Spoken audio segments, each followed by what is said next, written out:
Hi there, everyone. Welcome to the Daily Gardener. I'm your host, Jennifer Ebling. It's June 28th. Today is National Paul Bunyan Day.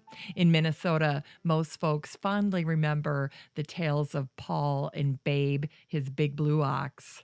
Speaking of big, many gardeners have a fondness for giant plants.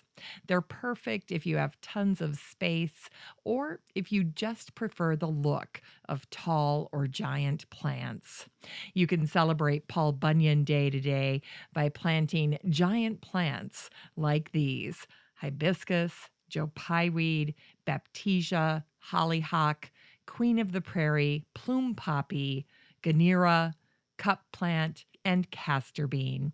And this list is just to get you started. There are many, many more options. Here's today's brevities. It was on this day in 1924 that the botanist Harry V. Harlan gave a presentation to the science club at Kansas State University about his plant exploration and travels in North Africa. Harlan had made the trip by mule caravan, and it took over 59 days. In some villages, Harlan was the first English speaking person ever to visit.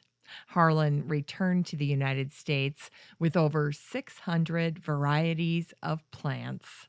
During his life, Harlan organized a school of agriculture in the Philippines, and he worked for the USDA for most of his career. He was the principal agronomist in charge of barley. The University of Illinois has a black and white photo of a young, handsome Harlan looking a little Indiana Jones-ish. The photo was taken just before his trip to Ethiopia, and the image was used as the headshot for his book, One Man's Life with Barley, published in 1957. And it was on this day in 1939 that the Daily Times out of Davenport, Iowa, published a story about the practice of importing seeds to the United States. Here's what it said. Exactly 100 years ago this week, the United States Congress authorized the first search and collection of foreign seeds and plants in an attempt to increase the number of agricultural products produced in this country. And it was on this day in 1974 that the Panama City News published a story about one of Florida's most outstanding horticulturalists, Dr. Henry Nehrling, who was an ornithologist, a botanist, and a plant breeder. It had been said during his lifetime that every plant lover in Florida either knew or knew of Henry Nehrling. And the esteemed plant explorer David Fairchild said this about Nehrling. Dr. Nehrling's writings should be available to the young people who are making gardens around their houses. Nehrling's notes are wondrously inspiring even after all this time. Here's a sample of some of his quotes. Show me your garden, and I will tell you what you are. In both the cultivation and enjoyment of gardens is peace, rest, and contentment. When Nehrling died in 1929, his incredible gardens went untended and they became a jungle. Over 20 years passed before Julius Fleischmann bought the property. It took over 3 years of intensive restoration and development in order to reopen the gardens to visitors in 1954.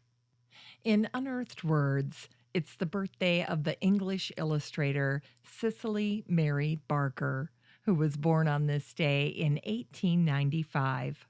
Barker is remembered for her depictions of fairies and flowers. In Barker's fabulous fantasy world, every flower was granted its own special fairy to protect it from harm. Barker would draw the flowers and the fairies and then write poetry about them. Here are a few of her poems. The Forget-Me-Not Fairy. So small, so blue, in grassy places, my flowers raise their tiny faces. By streams my bigger sisters grow and smile in gardens in a row. I've never seen a garden plot, but though I'm small, forget me not. Here's one called The White Clover Fairy. I'm little white clover, kind and clean. Look at my threefold leaves, so green. Hark to the buzzing of hungry bees. Give us your honey, clover, please. Yes, little bees, and welcome too. My honey is good and meant for you. Barker loved wildflowers, but she didn't believe in fairies. In the foreword to her book called Flower Fairies of the Wayside, Barker wrote, I have drawn all the plants and flowers carefully from real ones, but I have never seen a fairy. Today's book recommendation is Plant Families, A Guide for Gardeners and Botanists by Ross Baton.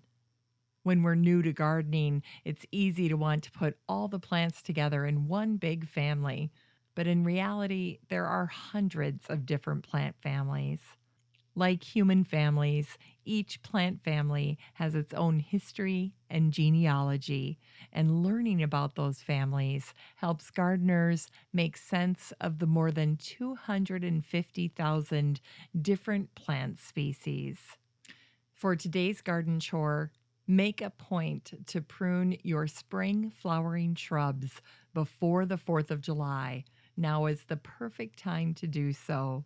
Think about plants like spireas, honeysuckles, lilacs, forsythia, weigelas. All of those spring bloomers need to get pruned before they produce new growth, because that new growth will bear the flowers next year. Finally, here's something sweet to revive the little botanic spark in your heart. I ran across a post from a newspaper out of Boston from 1843, and it was simply called The Effects of Culture. Here's what it said. Celery, so agreeable to most palates, is a modification of the Apium graveolens, the taste of which is so acrid and bitter that it cannot be eaten. Our cauliflowers and cabbages are largely developed coleworts that grow wild on the seashore and do not weigh more than half an ounce each. The rose has been produced by cultivation from the common wild briar, the luscious plum from the acrid sloe, and the golden pippin from the harsh, bitter crab.